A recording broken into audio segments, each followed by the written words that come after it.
RIDGID Air Push Rods are essential when pushing a packer into place in pipe patching.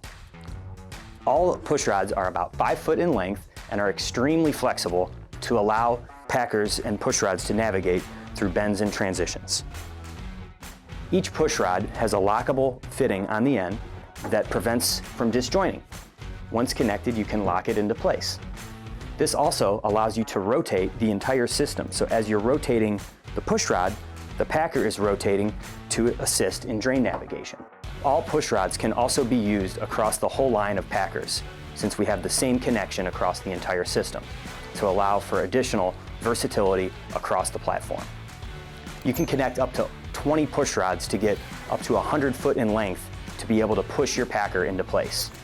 If you have any questions on our push rods, please visit RIDGID.com or contact your local authorized RIDGID dealer.